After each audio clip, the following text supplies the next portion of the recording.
یہ سن کر عمر فاروق رضی اللہ تعالیٰ عنہ کی آنکھیں اشکبار ہو گئیں اور نے کہا اللہ کے اور اس کے رسول بہتر جانتے ہیں۔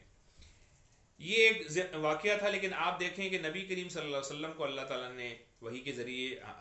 مطلع بھی کر دیا، اور عاطف رضی اللہ تعالیٰ عنہ ایک نیک، ایک پکے مومن تھے، اور صرف ایک خدشے کی بنیاد پر ان سے یہ سرزد ہو گیا، اللہ کے رسول صلی اللہ علیہ وسلم نے البتہ ان کو معاف کر دیا۔ پھر 10 رمضان المبارک سن 8 ہجری کو، جس طرح ابھی رمضان کا مہینہ چل رہا ہے، آپ صلی اللہ علیہ وسلم نے مدینہ چھوڑ کر مکے کا رخ کیا۔ آپ کے ساتھ راستے میں مختلف آپ کے حلیف، آپ کے قبائل ساتھ ہوتے چلے گئے، اور آپ صلی اللہ علیہ وسلم کا جو پورا لشکر تھا وہ 10,000 کا لشکر تھا، 10,000 پر مشتمل ایک لشکر آپ کے ساتھ ہو گیا ہے۔ راستے میں جب آپ مکے کے راستے میں تھے تو آپ کے ایک چچیرے بھائی ابو سفیان بن حارث، یہ وہ ابو سفیان نہیں جو قریش کے قائد تھے، بلکہ آپ کی چچا زاد بھائی ابو سفیان بن حارث اور پھوپھی زاد بھائی عبداللہ بن ابیہ ملے، اور پھر وہ بھی مسلمان ہو گئے۔ آپ صلی اللہ علیہ وسلم نے پھر مرہ اور زوران، ایک جگہ ہے مکہ سے پہلے، وہاں پر آپ نے اسلامی لشکر کا پڑاؤ ڈالا، اور پھر حضرت عباس رضی اللہ تعالیٰ عنہ وہ فرماتے ہیں کہ وہ بھی حضرت عباس رضی اللہ تعالیٰ عنہ بھی اس موقع پہ ہجرت کر کے اپنے خاندان کے ساتھ آ رہے تھے، اور نبی کریم صلی اللہ علیہ وسلم سے ان کی ملاقات ہوئی۔ وہ کہتے ہیں کہ میں اپنے خچر پر باہر نکلا، اور میرا ارادہ تھا کہ کوئی مل جائے اور قریش کو یہ اطلاع دی جائے کہ وہ مکے میں رہیں اور نبی کریم صلی اللہ علیہ وسلم کے مقابلے پر نہ آئیں، اور اس موقع پر ان کو راستے میں ابو سفیان مل گئے۔ ابو سفیان جب واپس مدینہ سے آئے تھے اپنی طور پر تجدید عہد اور تجدید صلح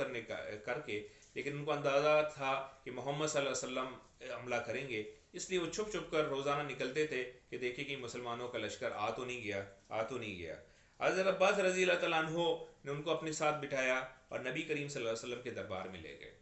نبی کریم صلی اللہ علیہ وسلم کے دربار میں لے کر جانے کے بعد نبی کریم صلی اللہ علیہ وسلم نے کہا، اے ابو سفیان، انہوں نے کہا میرے ماں باپ آپ کے اوپر قربان، کیا ابھی وہ تمہارے لیے وقت نہیں آیا کہ اللہ کے سوا کوئی الہ نہیں؟ انہوں نے کہا میں اچھی طرح جانتا ہوں کہ اگر اللہ کے ساتھ کوئی اور بھی الہ ہوتا تو اب تک میرے کچھ کام آیا ہوتا۔ اور پھر آپ صلی اللہ علیہ وسلم نے ان کو کہا کہ تم میں ابھی بھی شک ہے کہ میں اللہ کا رسول ہوں، کیونکہ انہوں نے اپنے شک کا اظہار تو کیا، لیکن پھر حضرت عباس کی ترغیب دینے پر اور پھر نبی کریم صلی اللہ علیہ وسلم کی رحمت والے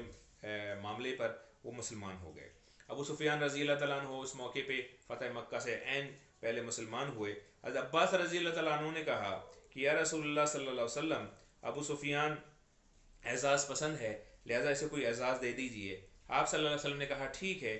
جو ابو سفیان کے گھر میں داخل ہو جائے گا، گھس جائے گا، وہاں پناہ لے گا، اسے امان ہے، اور جو اپنا دروازہ بند کر لے گا اسے امان ہے، اور جو مسجد حرام میں داخل ہو جائے گا اسے امان ہے۔ اگلی صبح، یعنی کہ اگلی صبح، یہ تقریباً کچھ روایات میں آتا ہے کہ یہ 18 یا 17، 18 یا 20 رمضان المبارک تھا، اور اگلی صبح آپ صلی اللہ علیہ وسلم نے ابو سفیان کو باقاعدہ ایک گھاٹی کے ایک درے پر کھڑا کیا حضرت عباس کے ساتھ مل کے، اور پھر وہاں سے سارا لشکر گزرنا شروع ہو گیا، ایک قبیلہ، دوسرا قبیلہ، تیسرا قبیلہ۔ اور اس سے پہلے البتہ آپ نے ایک اور بھی اقدام یہ کیا تھا، اس سے گزشتہ رات آپ نے یہ کیا کہ تمام، پہلے ہوتا تھا کہ لوگ ٹکڑیوں میں بیٹھ کے اپنا کھانا پکاتے تھے، آپ نے کہا ہر فرد، every individual should cook his own food، کہ ہر فرد اپنا چولہا جلائے گا۔ جب رات کے وقت 10,000 چولہے ایک ساتھ جلے تو ابو سفیان اس کو دیکھ کر روب اور دبدبے میں آ گیا، اور قریش کے جو لوگ دیکھ رہے تھے اس وقت، انہوں نے جب چاروں طرف نظر دوڑائی تو رات کو 10,000 الاؤ جلتے ہوئے جب ان کو نظر آئے تو ان کا اندازہ ہوا کہ ہم اس لشکر کا مقابلہ نہیں کر سکتے۔ برکیف اگلی صبح حضرت ابو سفیان رضی اللہ تعالیٰ عنہ کو ایک پہاڑی کے ناکے پر روک کر تمام لشکر وہاں سے گزرنا شروع ہوا، تمام مختلف قبائل مہاجرین کے وہاں سے گزرے، وہاں سے انصار کے لشکر گزرے، اور ابو سفیان نے اس موقع پر عباس سے کہا کہ تمہارا بھتیجا تو بہت بڑا بادشاہ بن گیا ہے، یعنی کہ اس کے اندر بہت زیادہ طاقت آ گئی ہے۔ اس طریقے سے اس نے یہ بھی کہا کہ ہم اس لشکر کا مقابلہ نہیں کر سکتے تھے۔ البتہ اس موقع پر ایک اور واقعہ بھی پیش آیا، انصار کا جو علم تھا، پھریرا تھا جنگ کا، وہ نبی کریم صلی اللہ علیہ وسلم نے حضرت سعد بن عبادہ رضی اللہ تعالیٰ عنہ کو دیا تھا۔ جب وہ ابو سفیان کے پاس سے گزرے تو انہوں نے وہاں گزرتے ہوئے کہا الیوم یوم الملحمہ، یعنی کہ آج خون ریزی اور مار دھاڑ کا دن ہے، آج حرمت حلال کر لی جائے گی، یعنی کہ آج ہم اپنے تمام بدلے لے لیں گے۔ جب نبی کریم صلی اللہ علیہ وسلم کے کانوں تک یہ بات پہنچی تو انہوں نے فوری طور پر کہا کہ نہیں، آج یوم الرحمہ ہے، آج رحمت کا دن ہے، آج خونریزی نہیں کی جائے گی، آج حرم کی حرمت کو پامال نہیں کیا جائے گا۔ اور پھر آپ صلی اللہ علیہ وسلم نے حضرت سعد کے پاس آدمی بھیج کر ان سے وہ پھریرا، یعنی ان سے جھنڈا لے لیا۔ البتہ یہ آپ نے کیا کہ ان کے صاحبزادے قیس رضی اللہ تعالیٰ عنہ کو حوالے کر دیا۔ گویا جھنڈا حضرت سعد بن عبادہ سے لے تو لیا گیا، لیکن جھنڈا باہر کے انہی کے قبیلے میں ہی یا انصار کے پاس ہی رہا۔ اس طریقے سے حضرت ابو سفیان کو آگے نبی کریم صلی اللہ علیہ وسلم نے پھر دوبارہ بھیج دیا، اور اس نے مکہ جا کر باقاعدہ اعلان کیا، اور باقاعدہ نبی کریم صلی اللہ علیہ وسلم نے اعلان کروایا کہ جو شخص بھی حضرت ابو سفیان رضی اللہ تعالیٰ عنہ کے گھر میں داخل ہوگا اس کو امن ملے گا، جو شخص بھی حضرت حرم میں داخل ہوگا اس کو امان ملے گا، اور جو شخص بھی اپنے گھر کے اندر رہے گا اس کو بھی امان ملے گا۔ اس طریقے سے اچانک ہی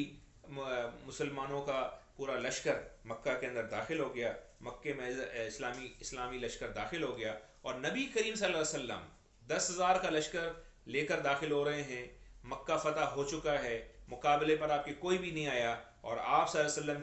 کا عجز، آپ کا انکسار، اللہ تعالیٰ کے آگے آپ کی بندگی اس حالت میں تھی کہ آپ اپنی اونٹنی پر بیٹھے ہوئے تھے اور آپ کا سر جھکا ہوا تھا، بجائے اس کے کہ جس طریقے سے فاتحین اکڑ کر اور ماردار کھڑ کے داخل ہوتے ہیں، اس کے مقابلے میں آپ صلی اللہ علیہ وسلم اس حالت میں مسجد حرم میں داخل ہوئے۔ پھر آپ صلی اللہ علیہ وسلم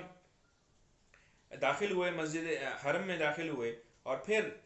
وہاں پہنچ کر آپ نے حجر اسود کو بوسہ دیا، اس کو چوما، اس کے بعد بیت اللہ کا طواف کیا، اور اس کے بعد آپ کے ہاتھ میں ایک کمان تھی، اور بیت اللہ کے ارد گرد جتنے بھی بت تھے آپ نے ان کو توڑنا شروع کر دیا۔ روایت میں آتا ہے کہ 360 بت وہاں موجود تھے، آپ نے اس کمان سے ان بتوں کو توڑا۔ علی رضی اللہ تعالیٰ عنہ بھی آپ کے ساتھ تھے، دیگر صحابہ بھی ساتھ تھے، انہوں نے باقاعدہ جتنی بھی تصویریں تھیں بت ان کو توڑنا شروع کیا، اور آپ صلی اللہ علیہ وسلم ساتھ میں کہتے جاتے تھے جاء الحق وزهق الباطل ان الباطل کان زہوقا، کہ حق آ گیا اور باطل چلا گیا، باطل جانے والی چیز ہے۔ جاء الحق وما یبدئ الباطل وما اور حق آ گیا اور باطل کی چرت پرت ختم ہو گئی، اور آپ کی ٹھوکر سے بت چہروں کے سمیت گر پڑے۔ اس طریقے سے آپ صلی اللہ علیہ وسلم نے پھر بتوں کو توڑ دیا، شرک کا خاتمہ کر دیا، مکہ فتح ہو گیا۔ آپ کے سامنے قریش کے سارے لوگ کھڑے تھے، اور آپ اس انتظار میں تھے کہ آپ صلی اللہ علیہ وسلم کے ساتھ کیا معاملہ کرتے ہیں۔ قریش کے سارے لوگ کہاں کھڑے تھے؟ گزشتہ 23 سال تقریباً جو 18-19 سال کے جو معاملات انہوں نے کیے تھے نبی کریم صلی اللہ علیہ وسلم سے 20 سال کے، وہ ان کے سب ایک فلم کی طرح ان کے نظروں کے سامنے سے گزرنا شروع ہو گئے، اور اس انتظار میں تھے کہ آپ صلی اللہ علیہ وسلم ان کے ساتھ کیا معاملہ کرتے ہیں۔ انشاءاللہ تعالیٰ اس فتح مکہ اور اس کے بعد کے حوالے نبی کریم صلی اللہ علیہ وسلم کے اس کے بعد کے جو اقدامات ہیں انشاءاللہ اس پر ہم کل گفتگو کریں گے۔ اللہ تعالیٰ سے دعا ہے کہ ہمیں عمل کی توفیق عطا فرمائے، آمین، والحمدللہ رب العالمین۔